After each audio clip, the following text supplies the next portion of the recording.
주님께서 주신 좋은 날입니다. 우리 다 같이 찬송가 175장 같이 하시겠습니다.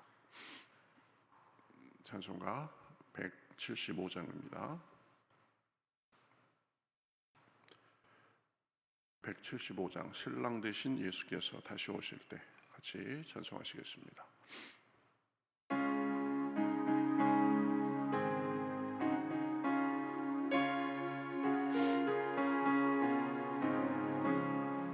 신랑 되신 예수께서 다시 오실 때 밝은 등불 나갈 준비됐느냐.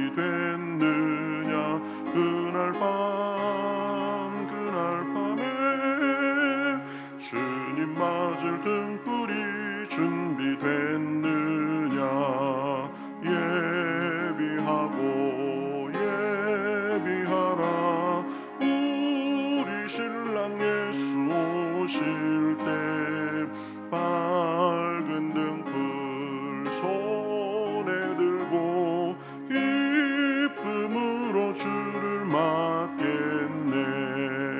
주를 나와 맞으라는 소리 들릴 때 기뻐하며 주를 맞이할 수 있느냐. 그날 밤에 주님 맞을 등불이 준비됐느냐.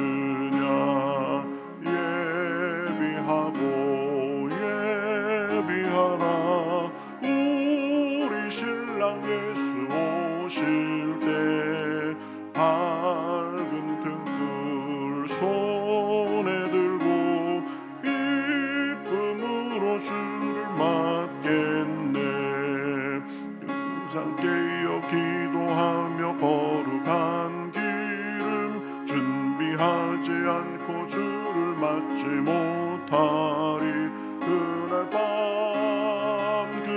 밤에 주님 맞을 등불이 준비됐느냐.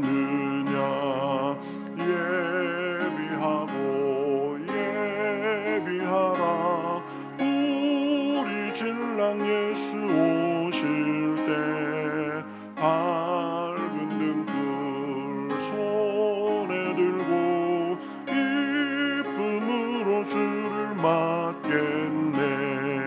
그날 밤에 영화로운 혼인잔치에 기뻐하며 할렐루야 찬송 부르리.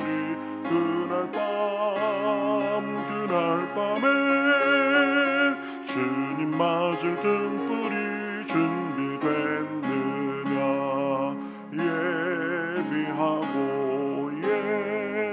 예비하라 우리 신랑 예수 오실 때 밝은 등불 손에 들고 기쁨으로 주를 맞겠네. 아멘. 성경 말씀 누가복음 12장 35절에서 40절까지 보겠습니다. 누가복음 12장 35절에서 40절 신약성경 116면 정도에 있습니다. 누가복음 12장 35절에서 40절. 자, 저와 여러분이 한 절씩 교독하시겠습니다. 허리에 띠를 띠고 등불을 켜고 서 있으라. 너희는 마치 그 주인이 혼인집에서 돌아와 문을 두드리면 곧 열어주려고 기다리는 사람과 같이 되리라. 주인이 와서 깨어있는 것을 보면 그 종들은 복이 있으리로다. 내가 진실로 너희에게 이르노니 주인이 띠를 띠고 그 종들을 자리에 앉히고 나와 수종들리라. 주인이 혹 2경이나 혹 3경에 이르러서도 종들이 그같이 하고 있는 것을 보면 그 종들은 복이 있으리로다. 너희도 아는 바니 집주인이 만일 도둑이 어느 때에 이를 줄 알았더라면 그 집을 뚫지 못하게 하였으리라. 그러므로 너희도 준비하고 있으라. 생각하지 않은 때에 인자가 오리라 하시니라. 아멘. 자, 오늘 말씀은 이 예수님의 재림에 대해서 준비하고 있으라는 말씀입니다. 35절에 보면 허리에 띠를 띠고 등불을 켜고 서 있으라 이렇게 말합니다. 신랑이 올 것을 예상하고 딱 준비하고 있으라는 거죠. 준비된 자세를 갖추고 있으라. 36절은 너희는 마치 그 주인이 혼인집에서 돌아와 문을 두드리면 곧 열어주려고 기다리는 사람과 같이 되리라 이렇게 말씀하고 있습니다. 항상 준비된 상태를 유지하라는 말입니다. 혼인집에 갔던 주인이 이제 마치고 돌아오면 바로 문을 열어줄 수 있는 상태가 돼야 되는 것입니다. 우리가 그렇게 주님의 다시 오심에 대해서 준비하고 있어야 된다는 말씀입니다. 이 주님의 재림은 반드시 있을 것입니다. 보면 마태복음 24장 44절에 보면 이러므로 너희도 준비하고 있으라. 생각하지 않은 때에 인자가 오리라. 준비하고 있어라. 너희가 생각하지 않은 때에 내가 올 것이다 라고 말씀하고 있습니다. 계시록 1장 7절에서도 보면 볼지어다 그가 구름을 타고 오시리라. 각 사람의 눈이 그를 보겠고 그를 찌른 자들도 볼 것이요 땅에 있는 모든 족속이 그로 말미암아 애곡하리니 그러하리라 이렇게 말하고 있습니다. 생각하지 않은 때에 다시 오겠다라고 주님께서 말씀하셨는데 주님은 약속대로 바로 그대로 반드시 오실 것입니다. 많은 사람들이 예수님이 오시는 모습을 볼 것입니다. 그렇죠? 땅에 있는 모든 족속이 볼 것이다 라고 말하고 있습니다. 성경에 예수님에 관한 예언은 거의 다 이루어져 있습니다. 딱 하나 남았습니다. 이제 예수님이 다시 오실 것이라는 예언만 이루어지면 되는 거죠. 이 땅에 처녀를 통해서 처녀를 통해서 오시리라는 말씀도 이루어졌습니다. 이사야서 7장 14절에 보라 처녀가 잉태하여 아들을 낳으리니 그 이름을 임마누엘이라 하리라. 그것처럼 우리 동정녀 마리아를 통해서 이 땅에 오셨습니다. 또 베들레헴에서 태어날 것도 예언됐는데 이루어졌죠. 미가서에 보면 베들레헴 에브라다야 너는 유다 족속 중에 작을지라도 이스라엘을 다스릴 자가 내게서 내게로 나올 것이라. 그의 근본은 상고의 영원에 있느니라. 처녀를 통해서 베들레헴에서 태어날 것이 이루어지고 나사렛에서 자랄 것도 예언대로 그렇게 이루어졌습니다. 나사렛이란 동네에 가서 사니 이는 선지자로 하신 말씀에 나사렛 사람이라 칭하리라 하심을 이루려 함이니라. 나사렛에서 자랄 것도, 그리고 이제 우리를 위해서 고난당하고 십자가에 돌아가실 것이라는 예언도 그대로 이루어졌습니다. 이사야서 53장 5절부터 보면 그가 찔림은 우리의 허물 때문이요 그가 상함은 우리의 죄악 때문이라. 그가 징계를 받음으로 우리는 평화를 누리고 그가 채찍에 맞음으로 우리는 나음을 받았도다. 이 예수님의 죽으심도 그냥 우연히 벌어진 것이 아니라 구약에 예언된 대로 이루어진 것입니다. 부활도 예수님께서 예고하셨습니다. 누가복음 28장에 보면 인자가 이방인들에게 넘겨져 희롱을 당하고 능욕을 당하고 침뱉음을 당하겠으며 그들은 채찍질하고 그를 죽일 것이나 그는 3일 만에 살아나리라 하시되, 분명히 말씀하고 있죠. 예수님께서 예루살렘에 올라가서 희롱을 당하고 능욕을 당하고 고난을 당하고 죽임을 당할 것이다. 그러고 나서 끝날 것이 아니라 제 3일 만에 다시 살아나리라 이렇게 말씀하셨습니다. 부활도 예수님의 예언대로 성경의 말씀대로 이루어진 것입니다. 예수님에 관한 예언은 이제 딱 하나 남았습니다. 다시 오시리라는 그런 예언입니다. 그러니 이 다시 오시리라는 재림의 예언도 이루어질 것입니다. 그러니 우리는 깨어서 준비하고 있어야 됩니다. 주인이 일을 보러 멀리 나갔다고 해도 반드시 돌아올 때가 있습니다. 마찬가지다 보면. 그런데 우리는 그 날과 그 시를 알지 못합니다. 예수님이 다시 오시는데 언제 몇 날 몇 시에 오겠다라고 말씀하지 않으셨습니다. 그 날과 시는 오직 하나님만이 아신다고 했습니다. 그러니 준비하고 있어야 됩니다.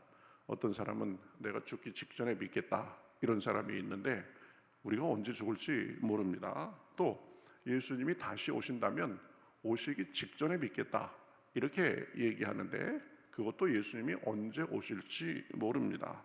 우리는 그날을 알지 못합니다.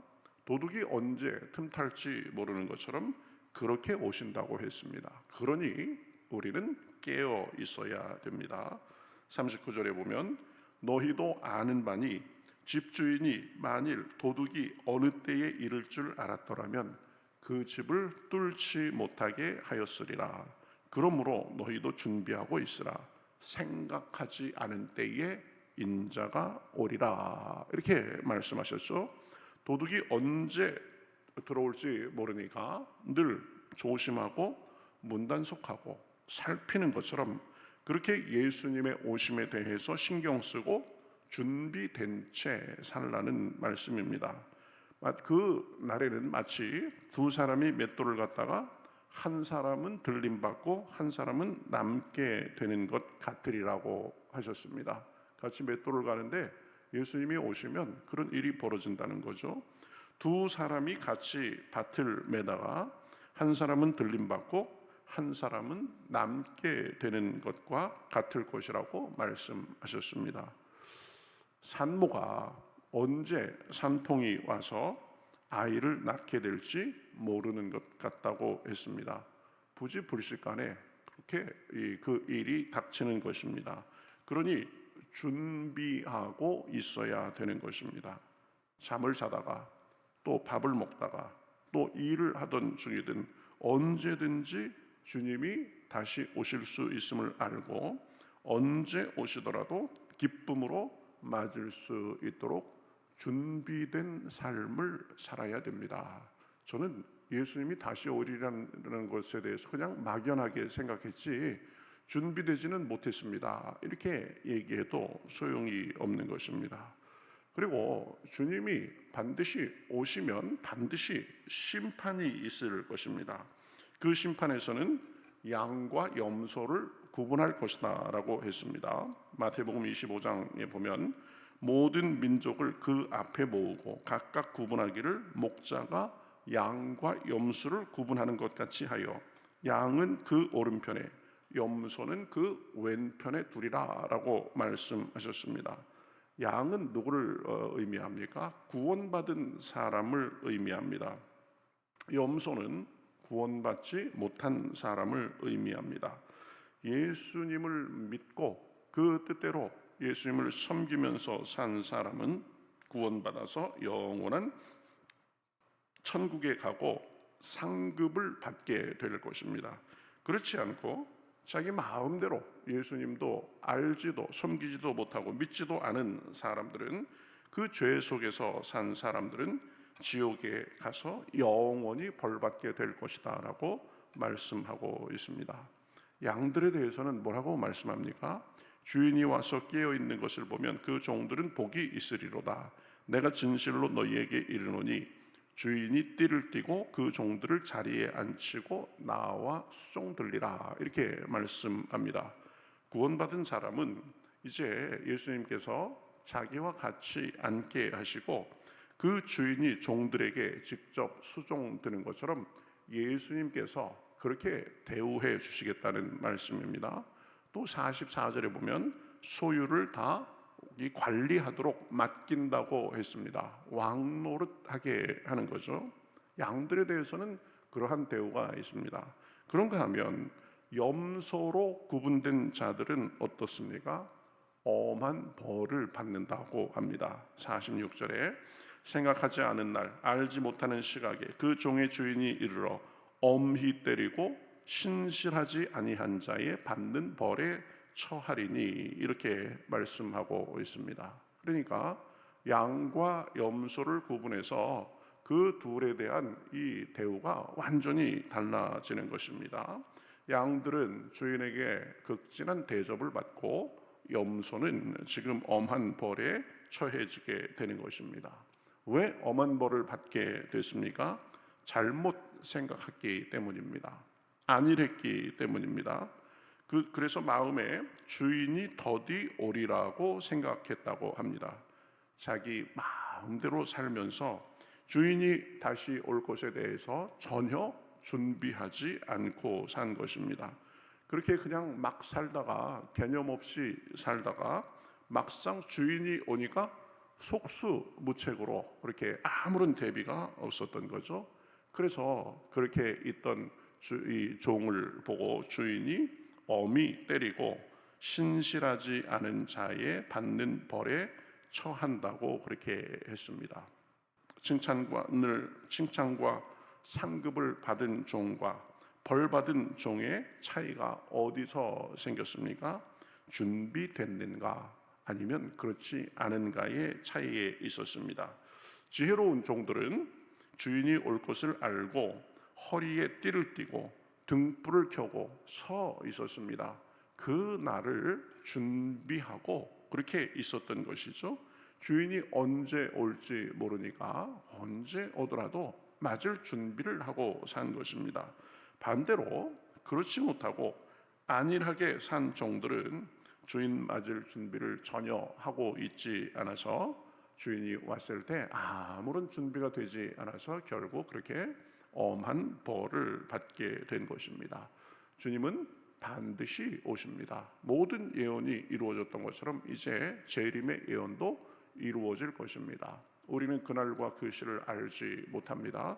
그러니 늘 깨어서 주님을 섬기고 주님과 동행하면서 주님이 바로 이 시간에 오더라도 오늘 점심때 오더라도 환영하며 맞을 준비를 해야 되는 것입니다. 그것은 말씀과 기도 속에 주님과 동행하는 것입니다. 주님을 섬기며 사는 것입니다. 주님 뜻대로 사는 것입니다. 우리도 오늘 말씀을 교훈 삼아서 주님이 언제 오시더라도 맞을 수 있도록 우리 준비된 삶을 사시기를 우리 주님의 이름으로 축복합니다. 우리 같이 기도하겠습니다. 하나님 감사합니다. 예수님에 관한 모든 예언이 이루어진 것처럼 다시 오시리라는 그 마지막 약속도 다시 이루어질 것을 믿습니다. 우리는 이 땅에 소망을 두고 사는 사람이 아니라 영원한 세상에 소망을 두고 사는 사람들인데 주님이 반드시 다시 오실 것을 우리가 기억하며 그날을 준비하며 살 수 있도록 인도하여 주시옵소서. 세상 사는데 내 마음과 내 뜻대로 안일하게 사는 것이 아니라 말씀과 기도 속에서 주님과 동행하며 주님을 섬기며 주님의 영광을 드러내며 살다가 주님께서 다시 오실 때 아멘 할렐루야 주님을 맞으며 영원한 삶에 들어가기에 부족함이 없도록 인도하여 주시옵소서. 안일에 빠지지 않게 하시고 게으름에 빠지지 않게 하시고 즐거이 주님을 섬기다가 주님이 오실 때에 즐거이 맞으며 영원한 삶 속에 감사와 기쁨 속에 살 수 있도록 인도하여 주시옵소서. 그것을 소망하며 하루하루를 열심히 살게 하시고 그것을 소망하며 현재의 고난도 이겨나갈 수 있도록 인도하여 주시옵소서. 감사하며 예수님의 이름으로 기도하옵나이다. 아멘.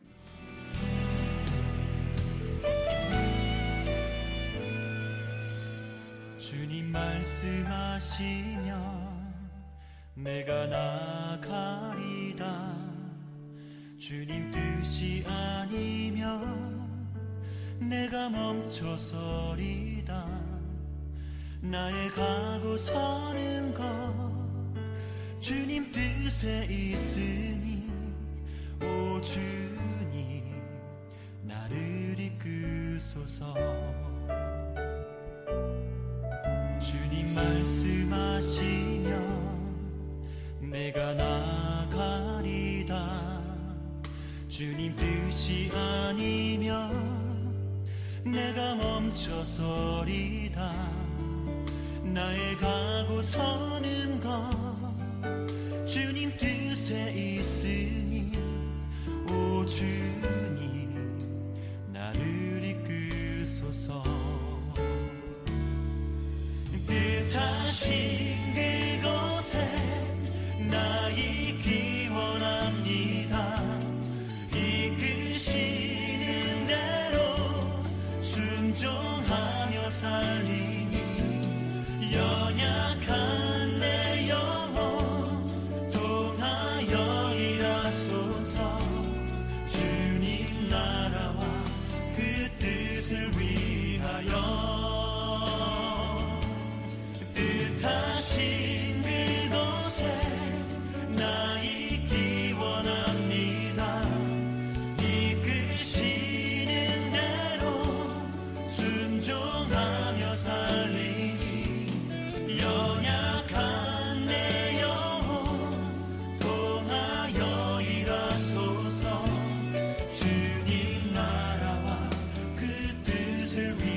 하시면 내가 나가리다.